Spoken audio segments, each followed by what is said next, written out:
Welcome in. This week we're coming to you with another mini-sode, and we are covering Dorothy Stratten. Most of you, I'm sure, know who this beautiful woman is and how her tragic story went. This is one that I was very, very excited to cover, actually. Yeah, I regularly go see her grave, so I definitely wanted to cover this one. No telling what she could have done if her life wasn't cut as short as it was. I just really loved the fact of she was just pure innocence stuck right in the middle of Hollywood. Just that's all she was. At such a young Mm, age, she was only 20. yeah. Yeah, I So, mean it's nothing. Yeah, she might have done a few more things than the average person, but she wasn't able to live. no, and she was on such a good path and starting to do acting roles, so it just Right. sucks. Yeah. I even went as far as to watch They All Laugh. I can't say that I really got into the movie and loved it, but she did a really good job. I thought she was cute as a button and I liked it. I guess for what the older movie was. I don't know. What have you watched that movie? No, I haven't seen it. I went ahead and watched it. I found it on YouTube. Yeah, I found it on YouTube and I just wanted to, I guess, see her do a role, be an actress, and see what she really wanted to do and how her mannerisms, how she spoke. Just watch her. So that kind of just was another way to look at her, I guess, instead of pulling up Google and looking at some of her photos and looking at the other side of her. Yeah, yeah. I don't know why I didn't even think to watch something that she was in. I want to watch that Star 80 too. I think I found it for 3.99 where I can rent it. So I want to watch that too.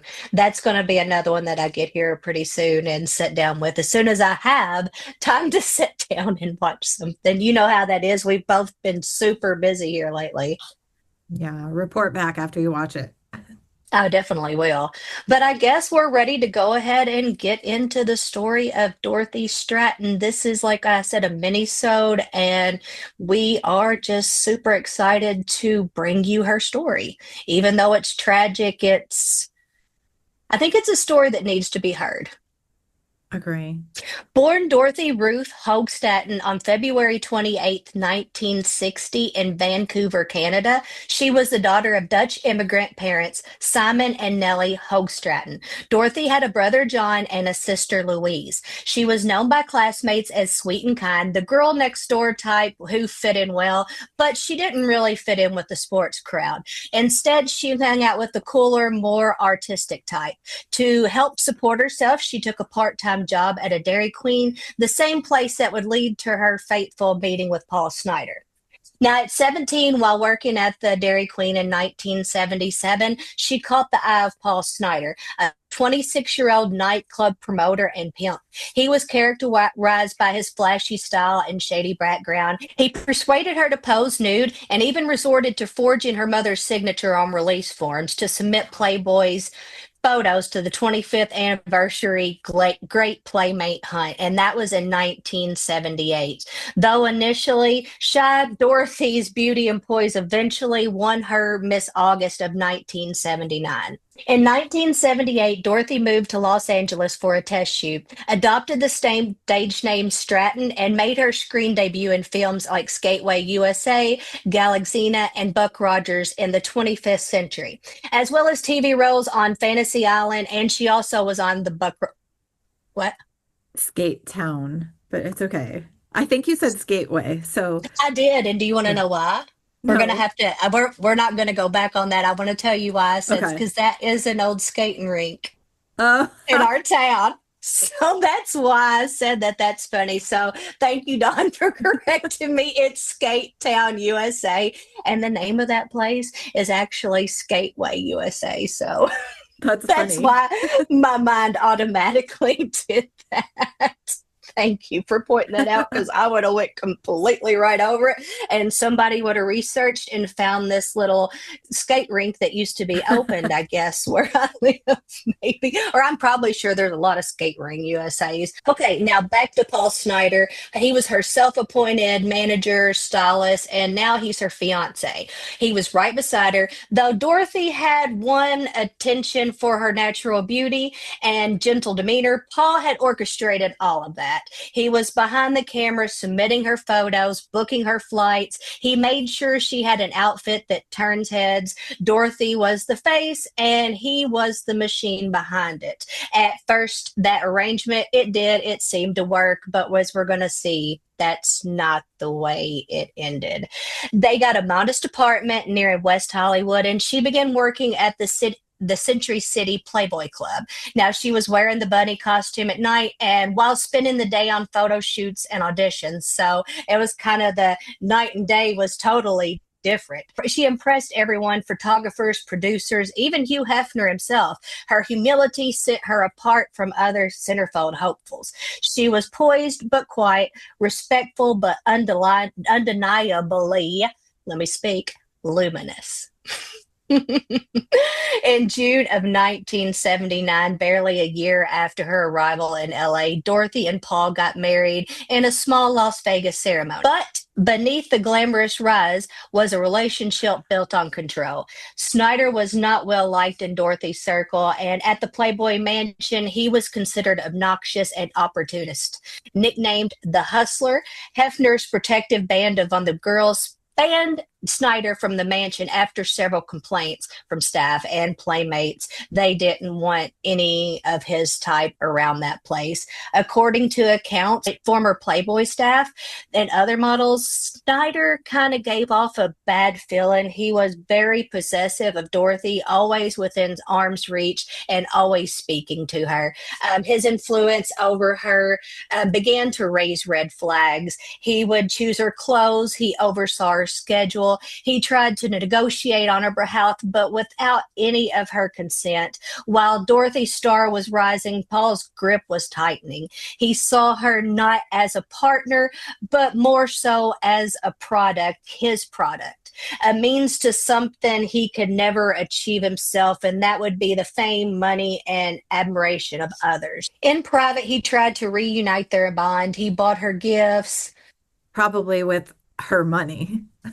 Guaranteed. Guaranteed it was with her money. He pleaded for her time, but in public his frustration showed, and he argued with her in front of other people. He badgered her about who she was with, where she was going, and even what she was wearing. And wasn't he the one in the beginning trying to make her show more? So why are you changing now? I know it doesn't, Kind of. it's weird. Like that part of the story doesn't make sense to me. This is what you pushed her to do, and how are you now turning it around? I don't know. I don't know. Because I guess because he was losing control. Yeah. The only thing I can think of, I don't know. Then came the Playmate of the Year announcement. That was in April of 1980, and that was a title carrying $200,000 in cash and prize, and it was also signaling Hefner's hopes for her acting breakthrough. Dorothy had achieved what Snider had only dreamed of. She had celebrity, wealth, connections. She was now worth hundreds of thousands of dollars in modeling contracts, appearances, prizes, and endorsements. But with each new accolade, Dorothy moved closer to the people and places Paul couldn't reach. He wasn't invited to key events. He wasn't consulted on her decisions. He wasn't needed anymore. He wasn't professional. It was just emotional and deeply personal. Dorothy had begun filming They All Laughed, the movie I was telling you that I had watched earlier, and that was with director Peter Bonovich, and that was in the spring of 1980. The two developed a quite intimate connection, one that was grounded in kindness and not control like she had experienced with Snider. And for the first time, that was wonderful to her, something that she had never experienced. And she could see herself, I think, I'm not going to, of course, I don't know, but I think that she was starting to be able to see herself with someone like him instead of a person that she had been with, like Snyder. Well, and Now I'm that glad that she got to experience that once in her life, you know?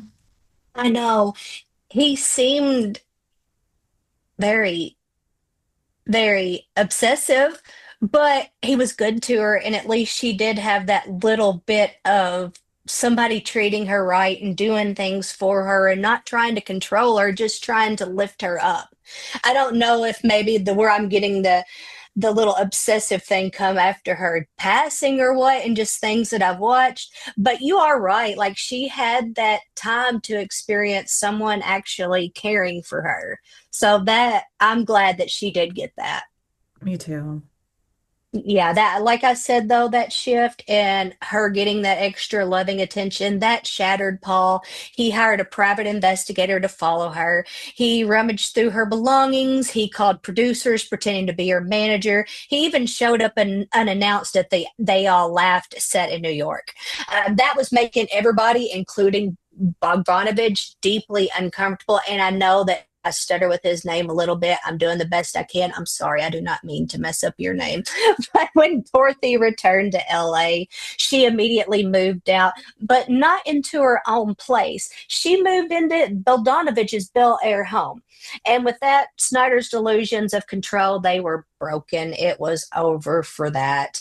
Isolated, broke, banned from the world, and he was very, very mad. He was infuriated. He began selling off Dorothy's prizes, her new car, her awards, her furs. He told friends that she owed him everything, but in reality, she just wasn't fast enough. Yeah.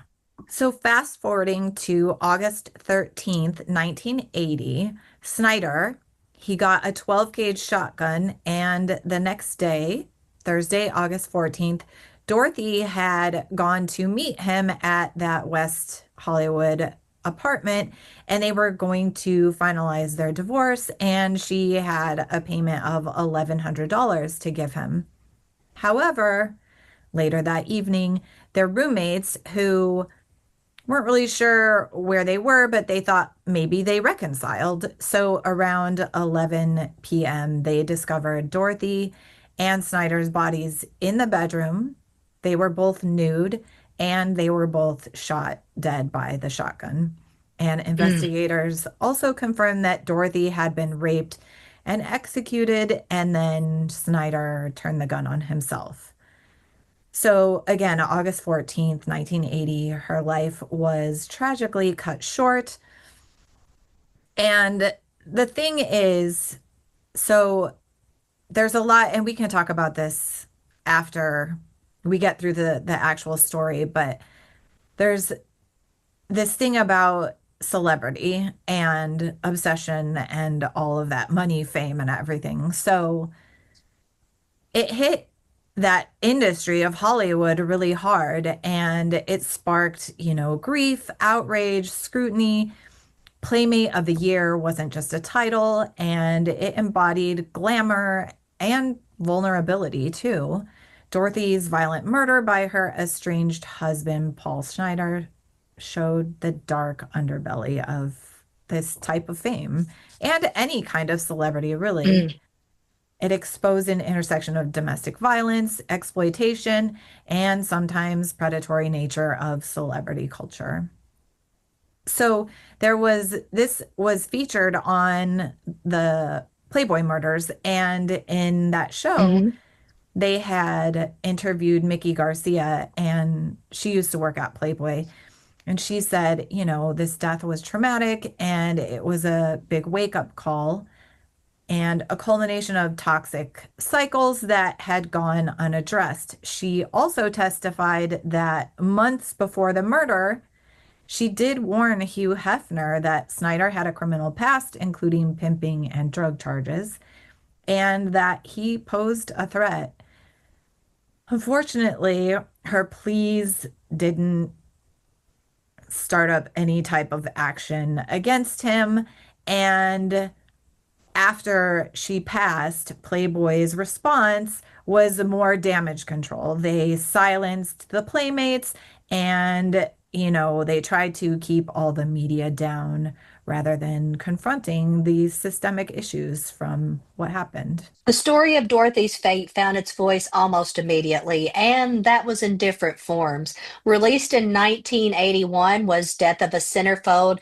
This made-for-TV movie starring Jamie Lee Curtis as Dorothy and Bruce Weitz as Snyder, aired on NBC. Now, critics praised Curtis's empathetic portrayal. It was intimate, tragic, and shocking, and revealed the story's raw emotion, but some people felt like it sensationalized the tragedy.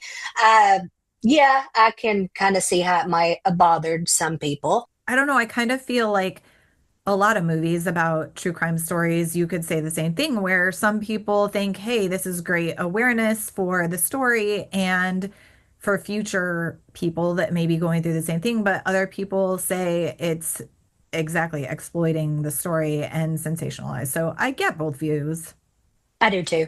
Yeah, I understand. I see from both sides. You know how we try to be open-minded and empathetic anyway. So I do see, like you said, both sides. Released in 1983, Star 80. That's the movie that I was telling you that I was wanting to rent for 3.99. I think I'm going to go ahead. That's not that much money, and I want to watch it. Now, this movie was a blended realism with horror. Marielle Hemingway portrayed Dorothy, and Eric Roberts, he portrayed Snyder, in a performance that earned critical acclaim. Now, even though the film it was uncomfortably intense, it was still deemed to be a good movie. Film critic Roger Ebert considered it an important movie, a stark look into the destructive dynamic between innocent Dorothy and her controlling husband. Ebert even considered Star 80 syndrome to describe Hollywood's reluctance to honor performances of deeply disturbing characters, which held true for Eric Roberts, despite his powerful portrayal. I agree. I do. I like the idea of it being an important movie because a lot of people just think that you become famous and you live this wonderful fantasy life, and it's not the way it always goes. I mean, Dorothy Stratton's story, and that just completely tells you that that's not the way it always happens. Now, the film, it did not just recount Dorothy's final day. It interrogated the systems around her, her innocence, Snyder's psychosis, and Hollywood's silent complicity. One critic noted the film examines the connection between fame and obscurity, a movie about being an outsider going crazy with the pain of rejection. Yeah. And Amy spoke earlier about Dorothy going to film They All Laughed in New York. And at that time, Peter Bogdanovich was the director, and they had become involved together Mhm. in a relationship during that filming. And in 1984, after her death, he channeled his grief and his rage into a memoir, and it's titled The Killing of the Unicorn. I would love to read this, but I have a hard time reading because of the ADHD, so I probably wouldn't read that. I'm more of like a movie visual type person, but I'm sure I it's wonder if really they have an good. audiobook. Maybe. I don't know. That's an option. I mean, I would do that. I just don't have time to sit down and relaxingly read, you Yeah, know. honestly, my ADHD is so bad I can't even do that. I'll get distracted. So if it's not a visual, like a movie or show or something, it's just not going to work for me. But for everybody else, there are a lot of readers out there. The Killing of the Unicorn. I love that title too. I do too. Yeah. And in that, Bogdanovich blamed Hollywood. He blamed Playboy culture, not just Snyder, for Dorothy's demise. And that's valid. He painted a portrait of institutional failure from Hefner's predatory empire, which we've talked about in previous episodes. And he talked about his own guilt also for not protecting Dorothy. And as usual, you have people on both sides.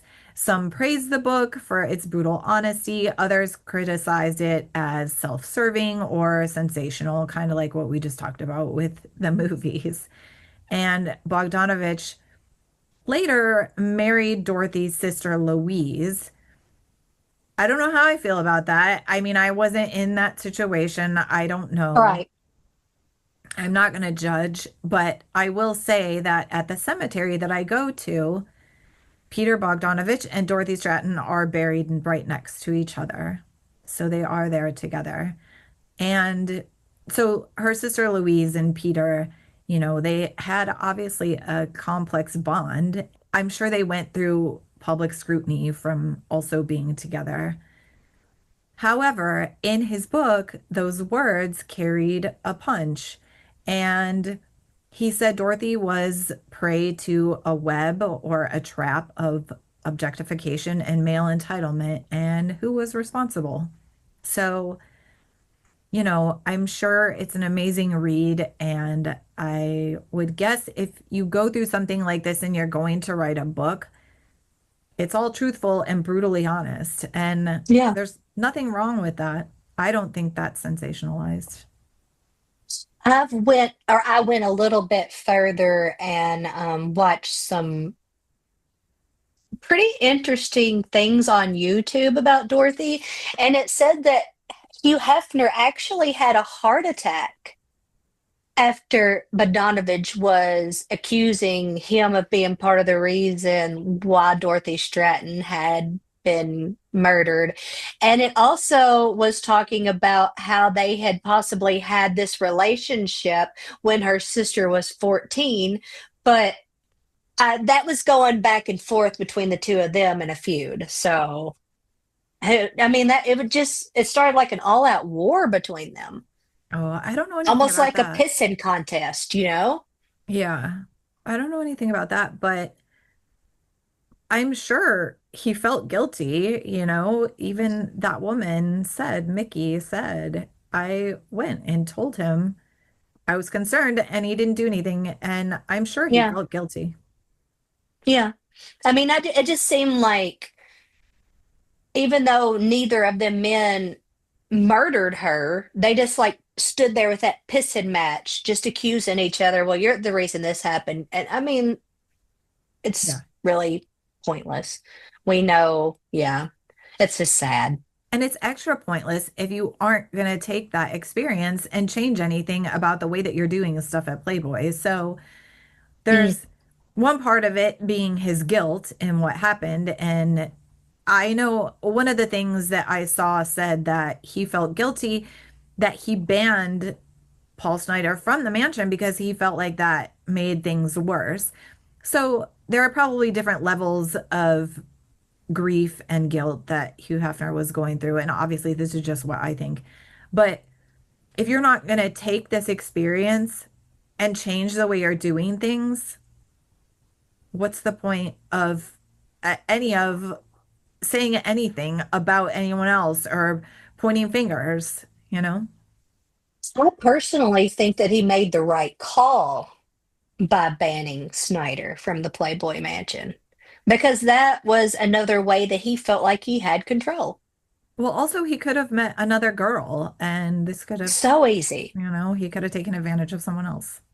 It could have been the next Dorothy, yeah, and like his little pet or project. You're exactly right. So I think that it was a very good thing that he banned him from there. Yeah. I can't disagree with that one. This Dorothy Stratton, bless her heart, she was a cultural fallout. It just completely fell out the bottom after she passed. There's songs, media, all kinds of different things. The fallout went as far beyond books, movies. She had two songs, Bryan Adams, The Best Was Yet to Come, that mourned Dorothy's lost potential. Canadian rock band Prism's Cover Girl, that reflected on the price of beauty. Documentaries A&E Secrets of Playboy, that was in 2022, treated Dorothy's murder as pivotal, making it the final straw in exposing Playboy's culture of exploitation. Correct that word for me, Don. Exploitation. And silence. Thank you. We appreciate Now, Holly Madison. yes, oh bless her. Yeah, and I found I don't remember what I was doing, but I was just walking by when it's going on. I haven't sat and watched it yet, but she has another true crime show. I'm gonna have to go back and find it. It was after something had ended, and you know how to automatically go to another show. I was busy and had to back out of it, but I'm gonna have to go back and find out what that show is because it was not Playboy Murders. Yeah, let me know. Yeah, that one would be another one to get back on. But back off, Holly. We're talking about Dorothy. Sorry about that. You have television, true crime investigation discoveries, the Playboy murders, revisited Dorothy's story. That was in 2024. Where, right, well, I said, let's not talk about Holly. Let's talk about Holly. She's on the Playboy murders. Now, like I said, she is in it. It's highlighted Dorothy's fear on that one and the pressure that she faced at the age of 18 within a system built on control. Holly kind of walks you through. I love how she does it from the inside of what it would be like to maybe hear the story from someone who has been on that life and experienced it. She will tell you Dorothy's story and other Playboy bunnies that did not have such a nice income outcome. So if you do like that kind of thing, definitely check out Playboy Murders. We both recommend. Yeah, I love that show. Yeah. I mean, I've probably watched 7, 8, 9 episodes now. Oh, I've watched I've them. liked every one of them. Yeah. Yeah. I did we watch the one of Dorothy Stratton when we first started doing this? Or do I need to go back and watch that one? I mean, I watched it when it first came out last year. So I don't think that I had. I was wondering on that when we was going through the research. So I need to go back and watch that one. I guess it would be season what, 3? Maybe two? I don't remember. Maybe 2. Okay, well I'm gonna go back and I want to watch that episode because I did totally miss that. Yeah. For some reason, I feel like it was probably season one, but I don't remember. Maybe not. Really? For 2020? Okay. Well, I mean, maybe that's, yeah. I'm going to go back and I'm going to look for that one for sure because I did miss it. Yeah. Good show. Everyone watch it. Most definitely. Now, from this situation after Dorothy's passing, there was public reckoning. The story deepened conversations around the abuse embedded in institutions. It predated and foreshadowed the Me Too era, forcing audiences to reckon with victims who slipped through the cracks amid wealth, fame, and unchecked male power. The people that were silenced that we didn't maybe realize were. Yeah. Just because you have money doesn't mean everything's good. No. And we can go more in depth. We're almost done with the actual story of Dorothy, but I do have a couple things to say about that. But I will say 47 years after her death, her story, is still a challenge to today's modern day. And I can't believe it's been that long. It's crazy, 47 years. But, Yeah, it just shows how easily talent and their potential can be overshadowed by desperation, possession, men, misogyny, the worst one of all. And again, I'm not saying her death didn't impact Hugh Hefner because clearly it did and it would have, and you just said he may have had a heart attack from it. right. But, he did later express regret. And I think that that's one of the biggest lessons out of this story in how to handle these types of situations in the future.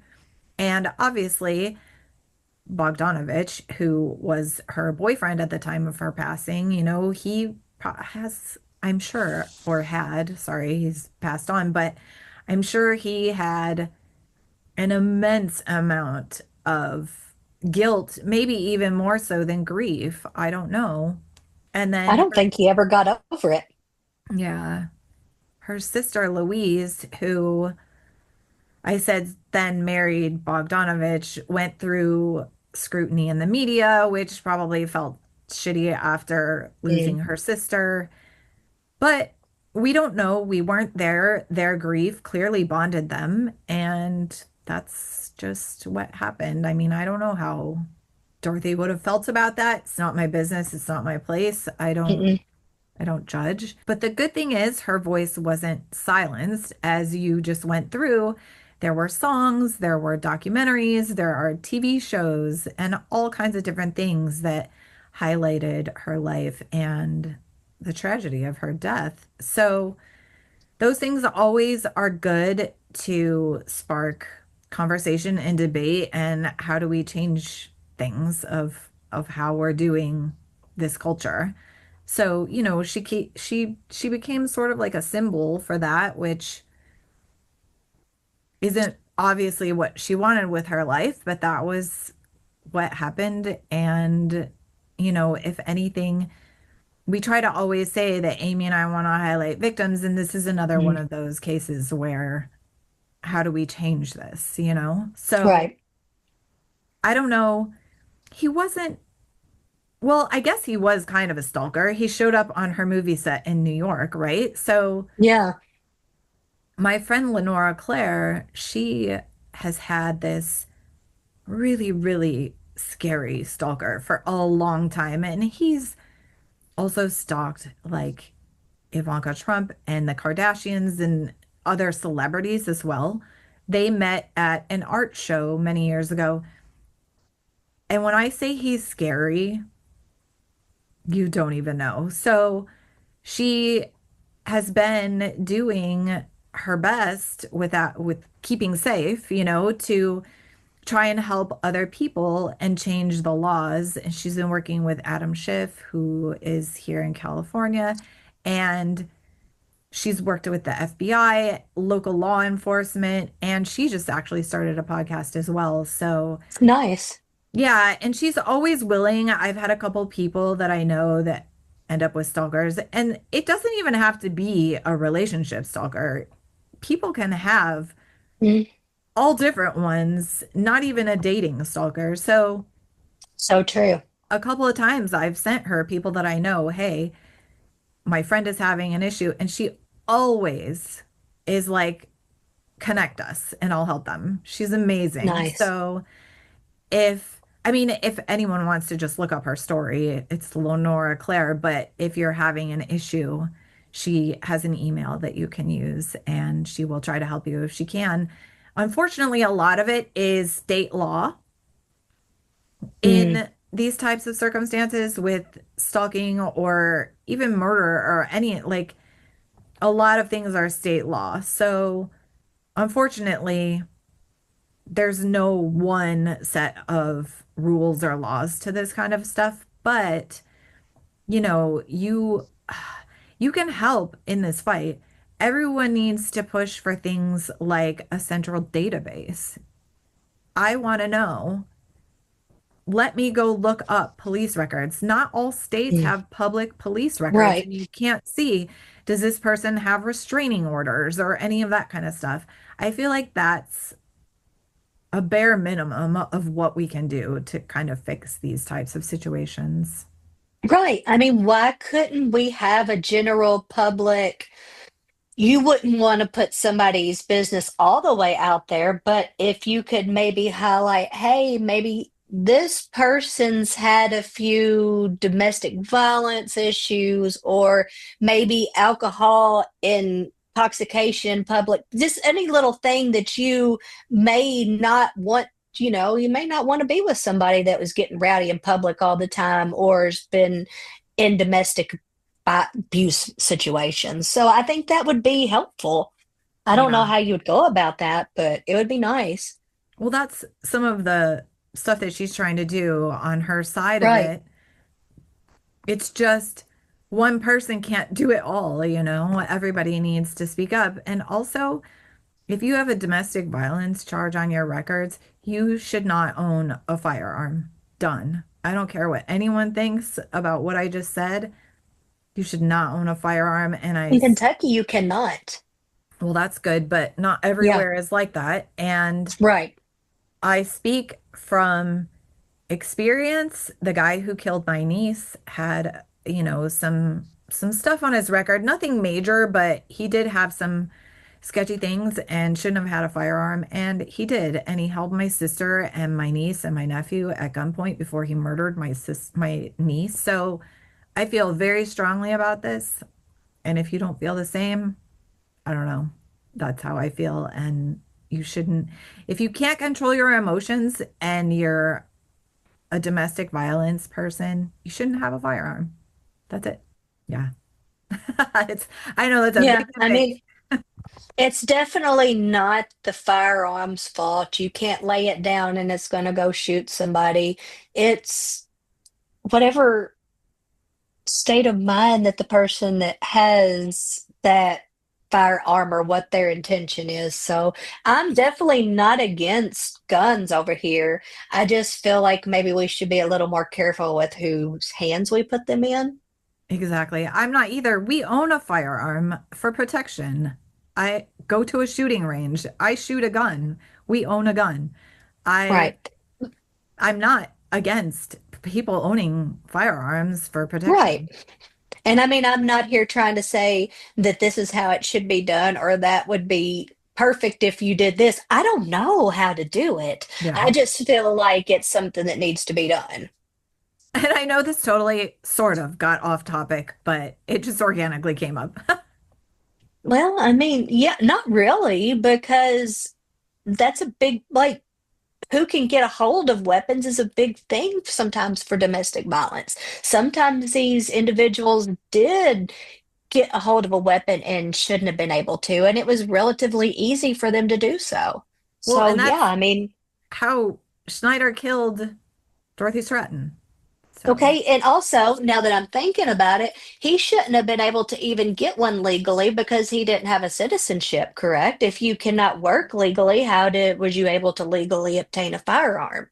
yeah, I'm not Or sure was how that a that thing worked. back then? It must Yeah, have been because it was in the early 80s.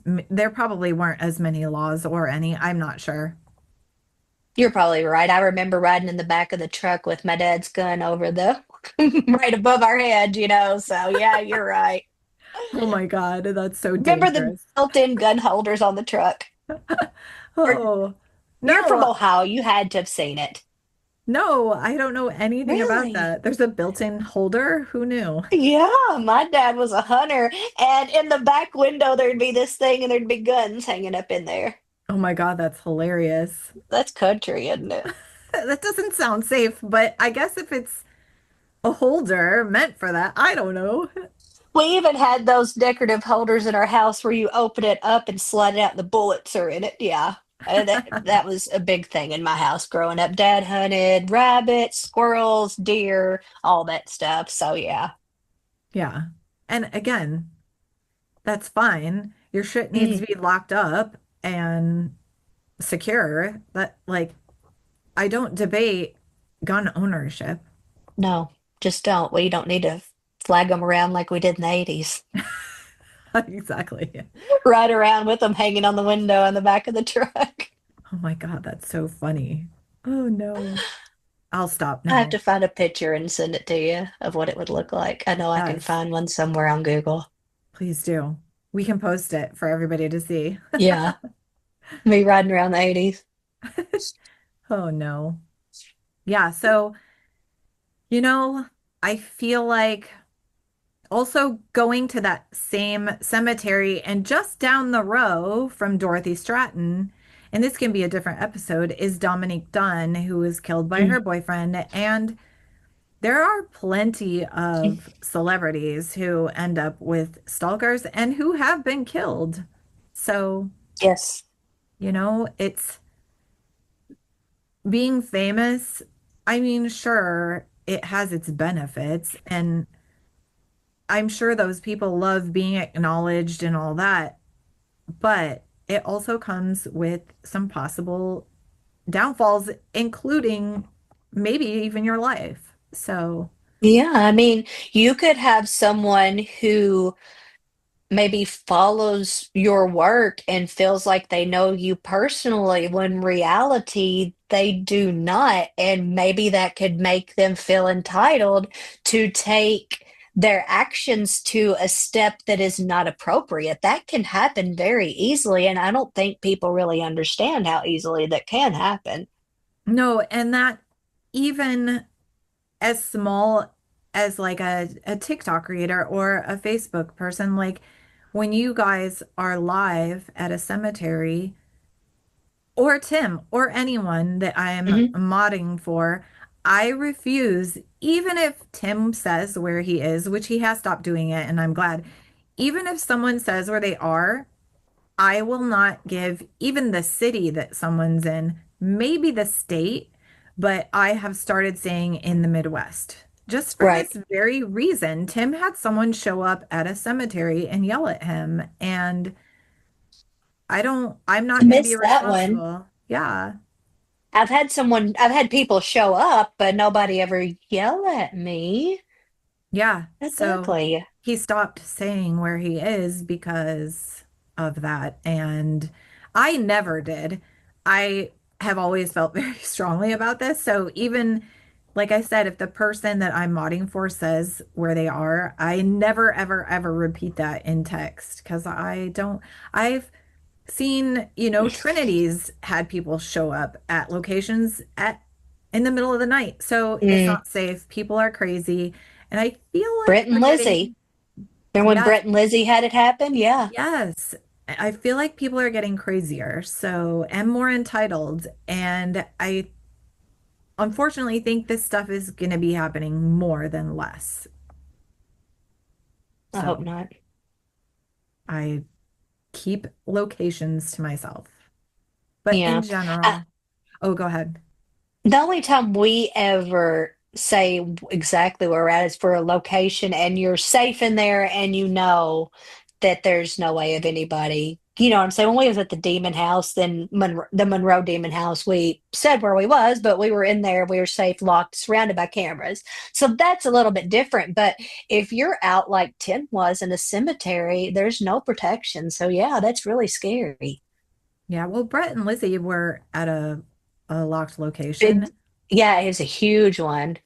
The Yeah. cops had to come for that too, didn't they? Yeah, I Yeah. remember that. I've seen that happen to a couple of other people who were live where they had to call the cops because people wouldn't leave. So, you know, it's just a wild world we're living in, and we want everyone to be safe, and that includes laws that need to be Mm. changed. Yeah.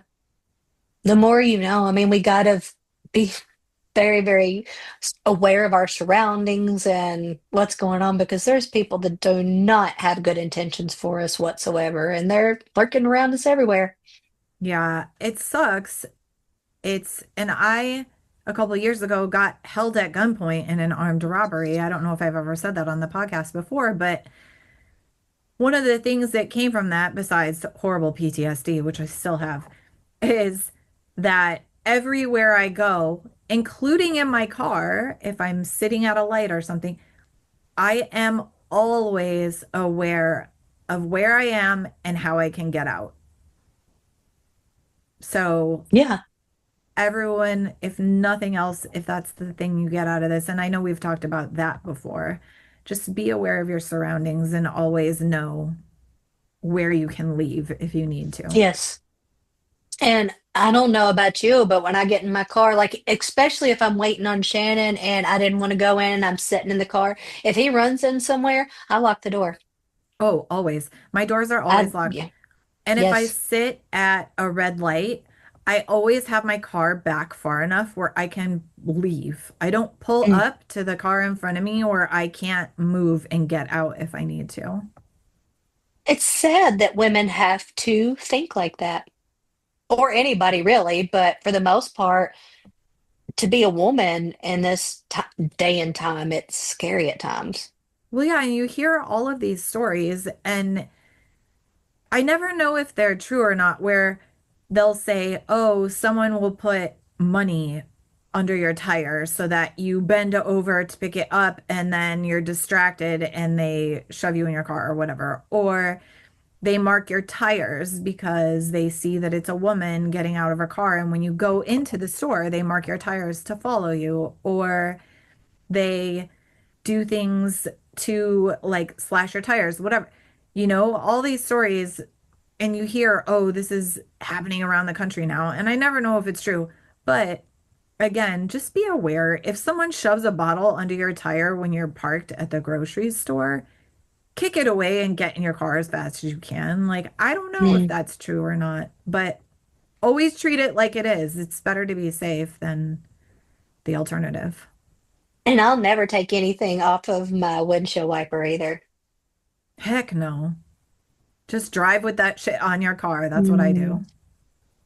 And I'm Agreed. very environmentally conscious and I hate littering, but I drive away with that on my car. And if it blows off, Mm. it blows off. Like that's You my, just never know. yeah, totally. Yeah. That's my one thing that if I litter, I litter. I'm not going to get killed over a piece of paper that's on my windshield. I mean, how do you not know if you stopped and took the time to read that somebody wouldn't jump in and grab you? So no, I don't Yeah. know what their intentions are. Yeah, Stay exactly. safe. Watch yourself. Watch your surroundings. I know. And I feel like we strayed a little from the things that she went through, but this stuff is important. So Right. it's all it's all in the same realm. It's not exactly what she went through, but just yeah, be safe, everybody. I mean, honestly, at this point, do they expect anything different from us? True. Good point. Yeah. I mean, we're going to stray some, so it's okay. Yeah. All right. Well, everyone watch Dorothy's story. There are movies, there are shows, there are documentaries, and there's Peter Bogdanovich's book.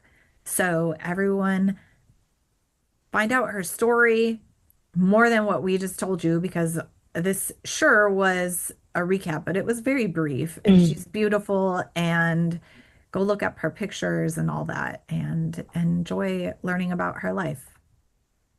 Yeah, there's so much just on the Bogdanovich. If you just put his name in there with her name, you can find so much stuff in there, like everything that he did afterwards to memorialize her. There's a lot of extra content and information that you can find. Yeah. All right. Well, we'll meet back here in a week. And this sort of tied into our Playboy series, which is over, but it's a couple of episodes later. We just kind of wanted to make sure that we covered Dorothy's story. Right. Yeah. All right. Well, thanks everyone. And we'll be starting up a whole new series. All right. Exciting. I know. Okay. Bye. Bye.